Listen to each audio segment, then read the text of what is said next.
Ready to go.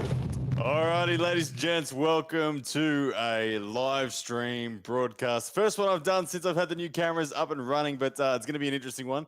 You know, bear with me. I've got all sorts of toys to play with tonight. And I'm going to be discussing tonight one topic that I saw actually mentioned on Facebook today from a gentleman. His name was Timothy. Let me just get the name. Timothy Smith was the man that was actually inspiring the topic of today's night. So we're going to be chatting a bit about what Timothy Smith was talking about. But first of all, how goes this? Look at this, ladies and gents. Imagine this is the future. We're going to have a guest sitting here.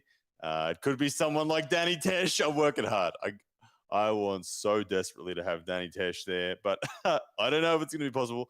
I'm going to try my best. But how good is this? We got this camera. We got this camera. I'm going to have a third camera as well, but I haven't got that yet set up and running smoothly.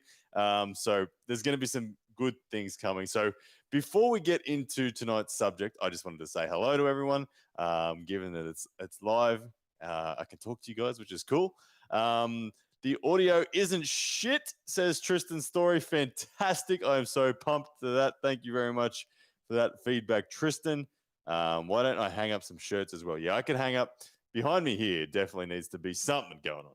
Picture of the great John Brzenk or something. I don't know. But anyway, talk about the trash between PLDB. Oh, I love this. Is so cool for just watching you guys chatting away and me being able to do some talking and all that sort of stuff. It's really cool. And like I said, the next chapter, the immediate next chapter, is I'm going to have a guest sitting right here, and we're going to be able to just cover all sorts of crazy stuff. I really want to get Danny Tesh. I know you guys have heard so much about Danny Tesh. It's time we got him on the show, but it has been absolute crickets. There it is. I got to use these buttons. It's been absolute crickets with that man. He's very elusive, very hard to find, but I'm going to do my best to get him here on the show at some point in time. We can have a chat with him. Thank you for everyone who's letting me know in the comments section right now that the audio is great. I'm really happy with that. Are you guys hearing the sound effects too? So if I play this music, are you guys hearing that? I'm hoping you're hearing all of that. This is where we're going to have guests in. I can make a phone call and speak live with someone on the phone, and you're going to hear everything that comes through the phone as well. So studio is coming along nicely. Great. I said Sweden Arm Wrestling TV. Thank you, brother. Yes, it is. And on that note, guys, I wanted to say a big thank you to all of you because the upgrades in a studio like this aren't possible without you guys. The subscribers, really, believe it or not, I don't know if you know it, if you believe it, but I am so aware of the fact that none of this is possible without you guys. 33,500 subscribers or whatever it's at now. I can't genuinely thank you enough.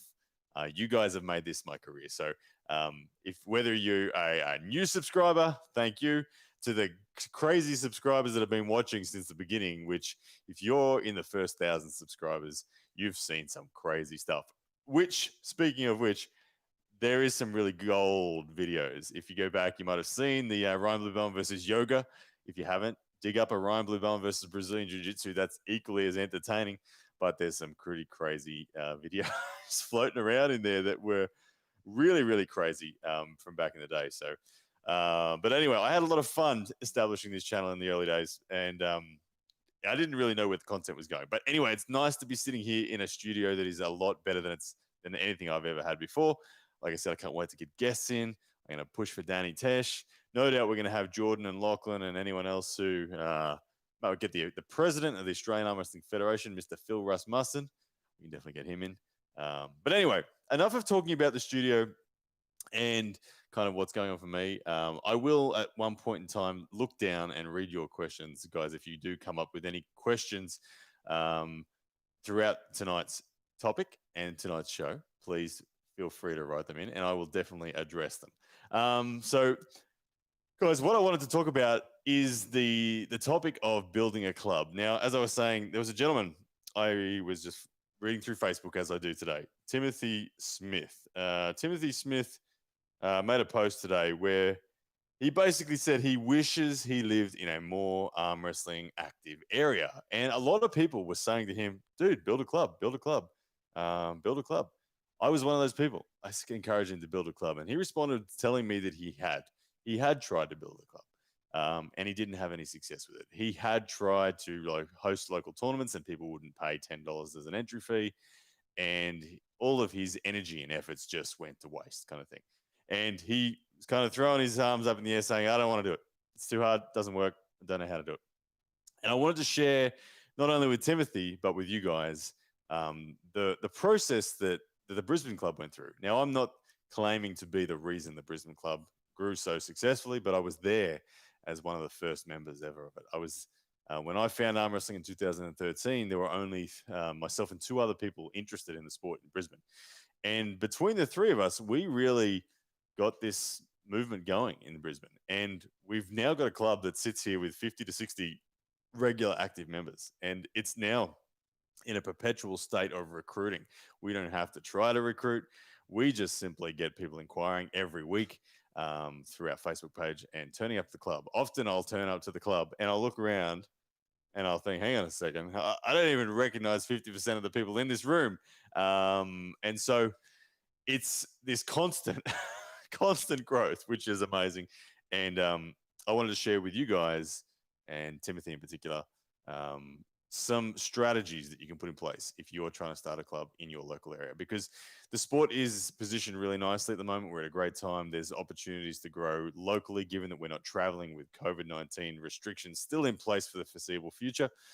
We don't know when we're going to have the ability to do things outside of our local area. So now is the time to really look into your local club and make it work. So the way that the Brisbane club came about, as I said, myself, a gentleman named Doug Fatafi, who you would have seen me training with him just maybe a week ago, and a gentleman named Grant Tolentino, who is part of the Australia versus USA team that went to Arizona last year with myself. The three of us were it when I first started. That we also had another Italian guy who popped in for a few months. That was a sort of an amateur puller from Italy. He found us as well. Don't know how he found us, but we stumbled across each other. And I owned a supplement store at the time, a retail supplement store in a shopping center precinct. So think of like a mall with lots of indoor shopping center. And I used to put an arm wrestling table in the front section of this store, and all the foot traffic walking past would see myself and Doug and Grant arm wrestling. And we were going hard at it. We were doing our 2 hours worth of training or whatever every Saturday. And we would get a lot of people walking past. We, at our peak, had crowds of 10, 20, maybe even 30 people in my store. They probably were stealing supplements at the time. I have no idea. I didn't have any security. But they were probably stealing supplements. But more importantly, they were watching the arm wrestling, enjoying the arm wrestling, having a bit of a laugh, and the odd person would step up and have a go, and we would keep them safe, as I know safety is a big issue, and that's one of the reasons why a lot of people don't start clubs. But that aside, if you can keep everyone safe, doing it in a public space, when you just have you and one other guy doing it in a public space, a really genuinely public space, the more foot traffic, the better, because you're going to have people stopping and watching, people wanting to have a go. And you're going to get people, most importantly, asking questions. What on earth are you guys doing? Is this really something? And when you tell these people, look, yeah, this is a professional sport. It's done globally to the elite level, and people really take this seriously, you'll get a lot of reactions. But now with YouTube out there, and that so many more people are aware of the sport, that I think it'd be even easier to start a club now. So doing it in a public space was the first thing that we really did. I closed down my supplement store after some time, and we moved our meeting place from in my store to in a public park that was a really popular park of a weekend amongst families, and people would do their fitness and walk around this park. And we positioned ourselves in a premier spot, and we again drew crowds, drew people, ongoing people interested in the sport. The second chapter of our growth, because that naturally led to people inquiring and stopping having a go, but it didn't really, we weren't really growing that fast yet. We were just getting the odd person interested. And as we all know, the attrition rate is pretty high. For probably every 10 people that tried it, maybe one stuck around for a couple of weeks. And then most of those people disappeared anyway. So we needed to come up with something better to get people to actually stick. The next chapter for us was to create simply a Facebook page for our local club. We weren't trying to be a global brand. It was just the Brisbane Heavy Hitters Arm Wrestling Club. We have about 1,500 people following it now. Not that many, but it doesn't need to be that many. So what that did for us is that when each of these people who came past and asked about it, or each of these people that came past and said, "Oh, my brother's pretty good at arm wrestling, he'd probably be interested," we had a resource to give them. It wasn't a business card; it was a Facebook page. We just say, "Yeah, look us up on Facebook, the Brisbane Heavy Hitters." And on that Facebook page, we were then able to point people to local tournaments when they came up. We'd refer to the Australian Arm Wrestling Federation's state tournaments that they were hosting. And it led to a lot of online inquiry. And because a lot of people at the end of the day weren't able to be there at the park on that exact time we were there, or they were too shy to come up in the first place. So we started getting messages. Now, fast forward to today, myself, Doug, and now Tom Glacier, we are the admins for that page, and we get bombarded. Seriously, the amount of inquiry that comes through that page asking about how do I join the club? How do I get involved? Is it free? Does it cost this, that, the other? Lots of inquiry. Like I said, it's humming now. So the Facebook page was the second chapter. And then once we had enough of a critical mass, the story was we actually got kicked out of the park, and we moved to our own premises. Stay in the public space until you outgrow the public space. We outgrew the public space because we had so many people there that the regulators of the parklands, the people who work for the government, approached us and said, "Hey, you're not allowed to do this." And we said, "What do you mean you're not allowed to do this?" And they said, "You're not allowed to. What are you doing here? You need a busking license or something." And I said to them, "Well, look, we're not. No one's making any money. We're not taking any cash. So we don't. What do you mean? We're not buskers. I don't understand." And they couldn't actually give us a reason, but they did kick us out of the park. And they said, "Look, you can't do this here. It's yeah. Even though it's not a financial club, we can't permit you to continue this." So at that point in time, we picked up the club and we found a premises, which for the last 6 years, last 4 years was Danny Tesh's supplement store. So we kind of did the full circle: supplement store, park, back to a supplement store. But now that we've moved on again, we now have another dedicated premises. But we're at now a stage where we're at like 50 to 60 members. And honestly, once you are at 50 to 60 members, the next chapter needs to begin. And I'll admit, the Brisbane club hasn't yet done this next chapter. I really believe this next chapter is an important chapter for the continual growth of not only your club, but nationally, you can influence the sport quite significantly. Or maybe in the US, within your state, you can really influence the depth and quality of arm wrestler if you do this one thing. Now, the one thing that I'm referring to is giving the grassroots arm wrestlers a real structure to actually be able to experience the thrill and the exhilaration of victory. To a novice, without this structure, it's not so possible. And let me elaborate. When you are a novice arm wrestler and you walk into a club, typically you train and you don't get to compete in any way, shape, or form. A tournament might come up and you have to travel interstate or at least a few hours drive. And if you're having to travel a few hours drive just to go and grip up with a pro or a semi-pro who just flattens you, you get very disheartened and you might walk away from the sport because you think, well, I'm not good enough. And at the end of the day, it's not very fun to drive 3 hours to go 0-2 and feel like an idiot.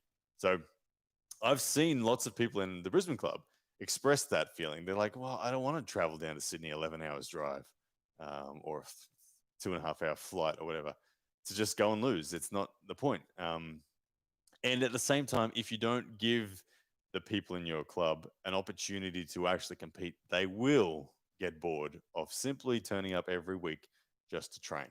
So we need to give them a structure. Now, when I think about a structure for the Brisbane club and what I think would work for all clubs, I really take the example of almost every other sport that exists out there. And I reflect on my childhood memories of being in the local tennis club. So when I grew up in the local tennis club, I was young. I entered in at about Division 4. And I was playing the Tuesday night comp and the Saturday morning comp. And I was in Division 4 for both. And not only I paid my annual membership fee, they had a clubhouse which sold drinks and food and chocolate and all that sort of stuff. And most importantly, they had this big honor board up behind me where they had each year they would put down the division winners on the honor board and the club champion for the overall. And I could go back there today with you or take my children back there and show them the path that I walked from Division 4 champion, Division 3, Division 2, Division 1, club champion. And it's really cool to be able to do that years later. 20 years later, I could go back now and show and still see my name up on that board. So I think that once you get to the critical mass of sort of that 50 people in the club, you really have an opportunity to do that. Now, the next thing you need to consider is that the pros in the club are not going to want to compete in a Saturday morning comp in your arm wrestling club. They're peaking, they're training, they're not taking it seriously. They're not going to have real genuine matches with each other for the sake of it like that. They're just not going to do it. It would be crazy. So this isn't something for the upper echelon of your club. This is for the lower echelon of your club, but it's very important.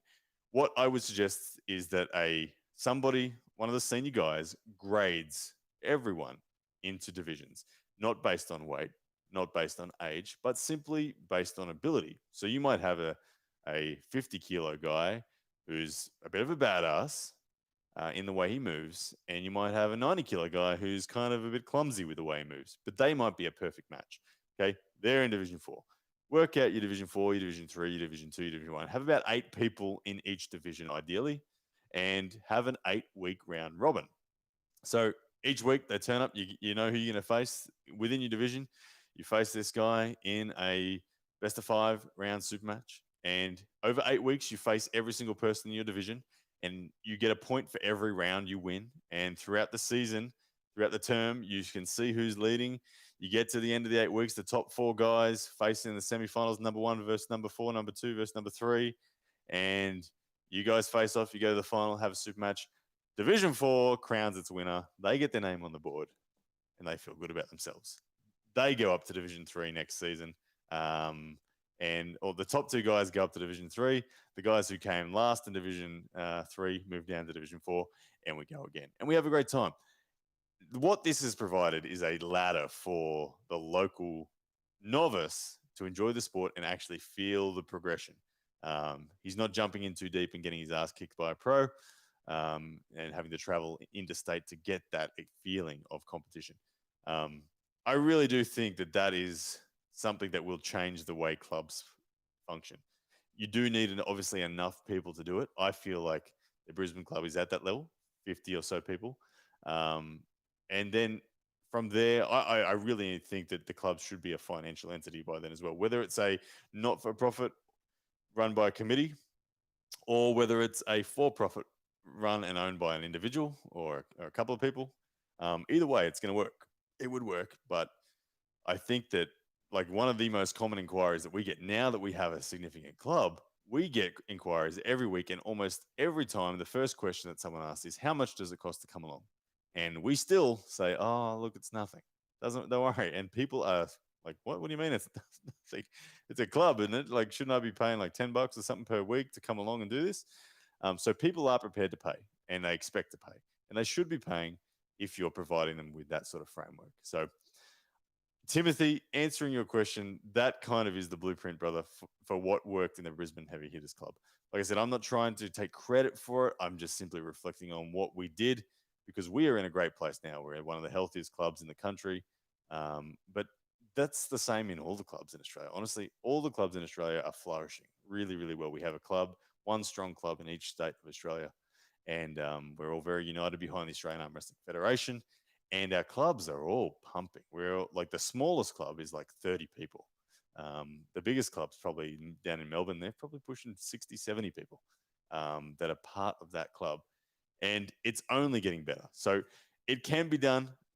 Go through that process, start in the public space, encourage people to come along, give them a resource like a Facebook page to provide them information, grow it in a public space until you can move into your own dedicated location. Once you're in the dedicated location with sufficient numbers, provide them that grassroots level of competition, and I think you're away. All right. 19 minutes of me talking there about that. Whoa. Lost you guys. I pressed camera 3, which doesn't exist. My apologies. But that answers that one, Timothy. I hope you got something out of that, Timothy, and anyone else who's thinking about building a club. I see now, I'm looking down at the comments for the first time now, and there's a bunch of them. There is a bunch of comments, which is cool. So let me have a quick look through there. I appreciate all the comments, guys. Let me take my time to go through and pick out the juicy questions. Someone's asking, do I know my forearm size in centimeters? Just say massive. Right now, no idea. I don't know. But yeah, it's getting up there. It's getting bigger all the time. I need more subscribers, says Gone Morale. Thank you, Gone Morale. Tell all your friends. Thank you. I agree. I need more. Simon Everton, how are you going to interview Danny? Gods don't speak to mortals. Yeah, Danny is like that. Danny's an amazing man. Danny's brand has become so strong without him saying a word. It's amazing. I love it. I love the dude. He's a phenomenal athlete, genuine freak of nature. I think he's the best slow puller middleweight, maybe on the planet. I don't know. I think a slow pull, like he could slow pull with anyone. I'm sure of it. Let's see what else we got there. From Theodore. Oh, I can't pronounce your last name. Theodore Medenovic. I definitely notice lots of new people visiting my club as well, but they often don't stick with it, and the majority say it's because of the initial phase of tendon pain. Any tips on pushing through that? Good question there, Theodore. Pain. The reason I think newcomers, experience too much pain is because you're allowing them to try to pin too much. When I'm with a brand new novice, I straight away I say to them, all right, show me how you would pin me if you were going to. And they show me their pin route, and I go, okay, well, let's fix that up. Let's iron out that break arm stuff you're doing and whatever. But in a novice, I say a novice should focus on cup, drag, and rotation. Cup, drag, and rotation. They shouldn't be doing anything trying to pin. I say to my novices, until I feel you're comfortable, until I feel you're proficient in cup drag and rotation with just leaning of the body, then once I've given you the green light, then you can start pinning. If a novice just spends time cup drag and rotation, they really don't end up sore. They will get through months and months and months and never have any pain at all. So I encourage you to teach them to arm wrestle responsibly. And you as the senior guy really you can take the lead. You can force them to arm wrestle responsibly. If you're holding them and they're trying to pin you, say, no, look, stop trying to pin me. I always say to a novice, as soon as you realize you can't pin someone, you should stop trying to pin them. And you should focus on getting them closer to your side of the table. Cup drag rotation, and lean. Cup drag rotation, lean. That's all you should be doing. Okay, you can always test to see if you can pin, but as soon as you realize you can't pin, stop trying to pin them. A couple of little things there that really help novices avoid being in pain. What else we got? When will I make a new video with Lachlan? Love the vids with him. Yeah, from Bleeder. Lachlan's the man. He's a beast. Lachlan and I will be training again this week, so definitely. And without a doubt, there's going to be lots of content with Lachlan sitting right here. And that man's a wealth of knowledge on all things strength. He's a good dude. A couple of people saying there from Opus Steins, we have a monthly fee of about $15 It gets us a new tables, chalk, other stuff. Good to hear. Good to hear. Okay, from Clayton Agius. I'm one of those people who train arm wrestling by watching people like yourself, but I arm wrestle only in a tournament once where I won it by using King's Move. My opponent was stronger, but he gassed first. There you go. King's Move. I learn a lot as well. I do agree that watching other people arm wrestle, watching people who are proficient in arm wrestling makes a big difference. Keep doing that. Jordan Davis versus John Brzenk, what happens? Good question. Jordan has met John before. You can actually find videos of Jordan and John if you go through my videos from a year and a half ago, 2 years ago actually. Jordan stayed at John's place for a few days.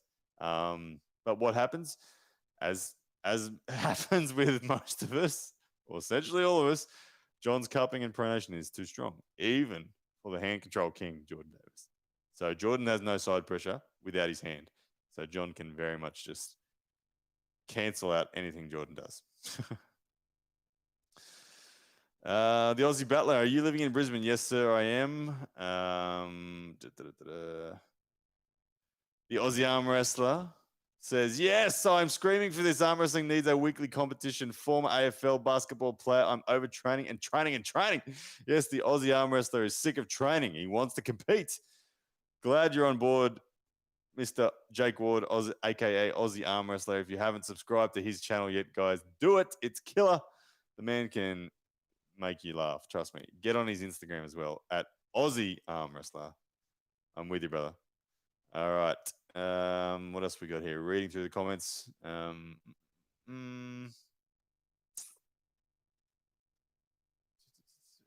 Bindasor Verma athlete. I know you've got a veteran athlete in here, Australia, and she needs a club. The Brisbane club is the one for her. We are just waiting for the green light to really open back up with our government's policies when it comes to gyms and things like that. COVID-19 still being a bit sketchy. 50 people packed into a small room holding hands with each other doesn't conform to the government's requirements for gyms, so we're still kind of waiting out on that. All right, a few people here saying you're not big enough to have have divisions. Yada yada yada. Just keep it growing. You'll get there. Can I talk about the one arm specialization program from Pocangel? Pocangel or Pocangle? I'm not sure. But anyway, the one arm specialization thing. The thing, I know Devin's doing it. I've been doing it forever. Simply put, I've been focused 95%, maybe more, of my right arm since the beginning. And I came from a one arm sport prior, tennis, and it's been a natural continuation to just focus on the one arm. My left arm is great at tossing a ball up accurately. It's great at holding onto a peg. It's great at drinking a beer, but it's not that great at arm wrestling, and I don't really care. I feel good the way I am. I liked what Devin said about injuries. When you specialize so much, I don't get injured. I have never been injured in arm wrestling. I do feel my imbalance, but that only causes problems if I try to do other things. But I'm a specialist. I want to be an arm wrestler. I'm happy to be an arm wrestler. I'm happy not to be able to throw a baseball anymore without pain. It's okay. I don't need to be able to throw a baseball. I want to be a world champion arm wrestler, right arm. So that's what I do. And the specializing, the reason I specialize is because I know that my body only has so much energy to give. There's only so much time in a day that I can spend in the gym. And I know that if I spend half of that energy on my left, then I believe my progress on my right is going to be reduced. I want to maximize the progress on my right, so I'm going to pour all of my neurological energy into this bad boy right here. That's it in a nutshell. What else we got? Let's chat about the Reacher's unassuming size. Pipey, Tim Pipey. How are you, brother? Yeah, the Reacher, guys. The Reacher is a different beast now. Trust me, the Reacher is not the 84 kilo Reacher that we've come to know. He's now heavier than me, guys. The Reacher is heavier than me. He's walking around at 93, 94 kilos is the word on the street, and I'm walking around at 91. So the Reacher is heavier than me, and what has that done to his ability on the table? It's done a lot. He looks healthy. He looks like he's kind of just grown up all of a sudden. He's gone from he doesn't look like a kid to all of a sudden he looks like a man, and he looks healthy. He looks happy. His joints look good. His muscles look good. He's still lean. He just looks the way he should be. He doesn't look gaunt, and what that does to him on the table is amazing. His static threat now has gone up. I genuinely think a match with Jordan and myself, ready go, goes either way. I have no idea who wins.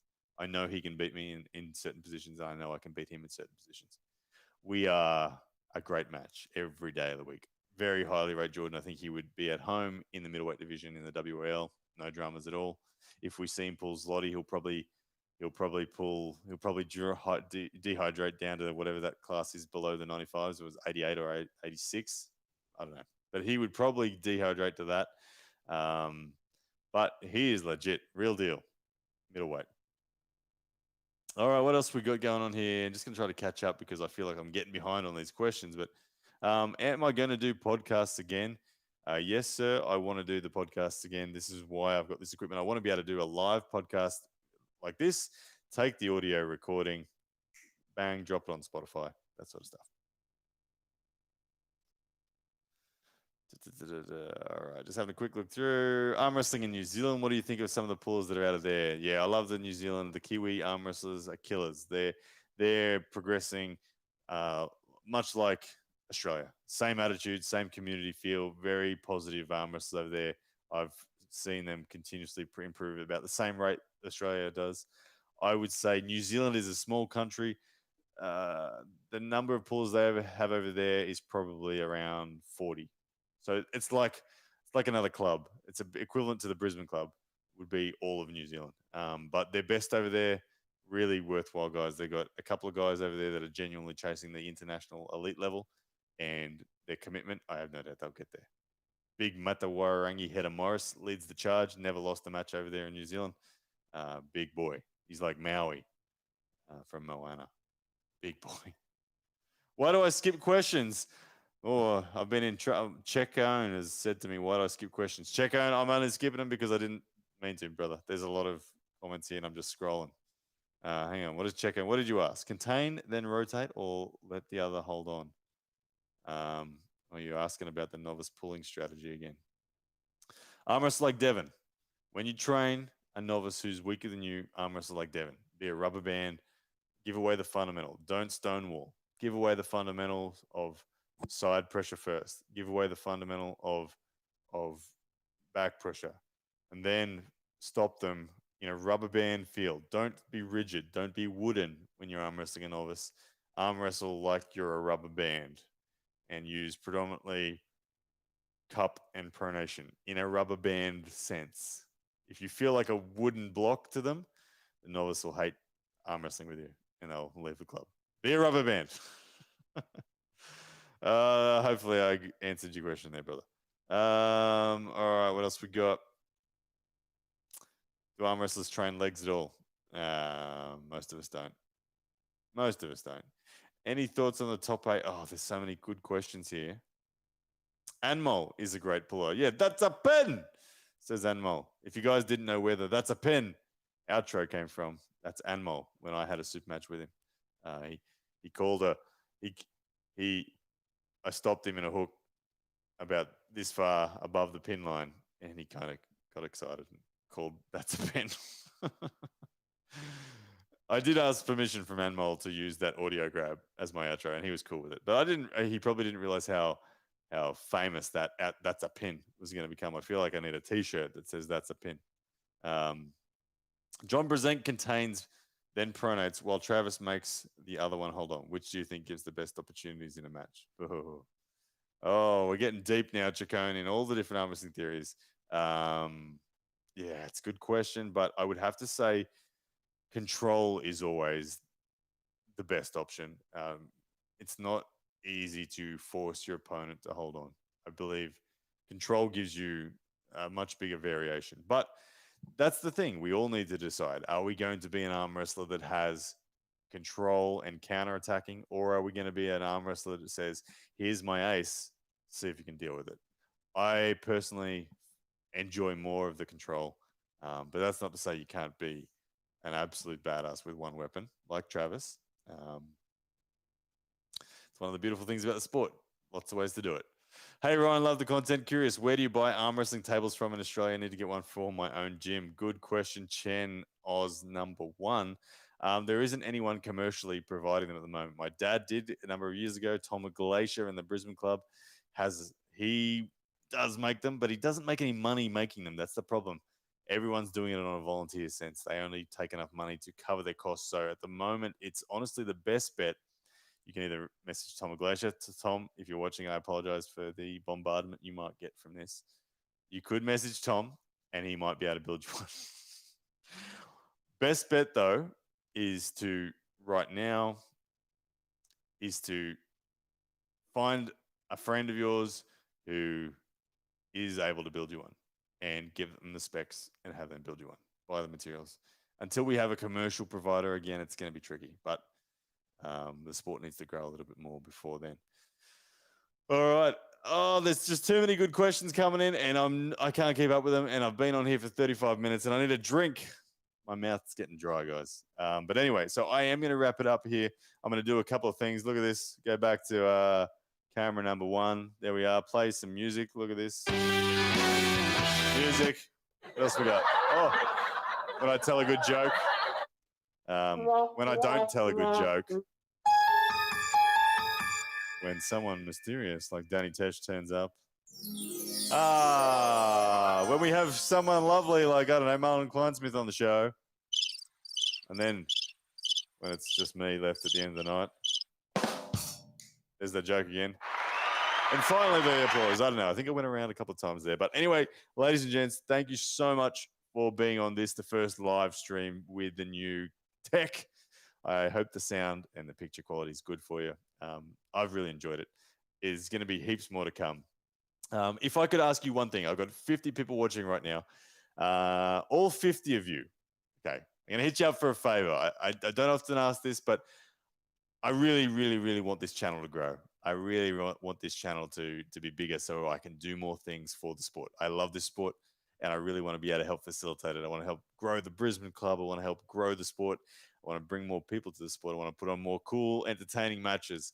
I'm very blessed that this is my career. And I'm making enough money that I don't need to make more money. I'm happy. I love it. But what I do want to do is bring you guys better content. So if you guys, the 50 people, which has dropped down to 44, there's 6 people are like, dude, I ain't helping you out. No way. You can't ask me for a favor, but it's all good. So the 44 that remain, hit share for me on this video and tell somebody that doesn't already subscribe. Oh, wait, subscribe. It's good stuff. But yeah, guys, I do appreciate it as always, and I will leave it here. Looking forward to bringing you guys some really good content. Like I said, I'm going to get some guests in. Not only that, but we're going to do phone guests as well. I can ring anyone, and you guys will hear the audio of me calling them. So lots of things to do that are going to be fun in the future. And I'm going to do it right here on the Pound for Pound Arm Wrestling channel. All right, guys, I don't really have an outro to play you, so I'm just going to say goodbye as I end this one. And if you're looking for something to do, just Google Chris Gobby and you'll see me singing about him. It's always a good way to end the night. All right, guys. See ya.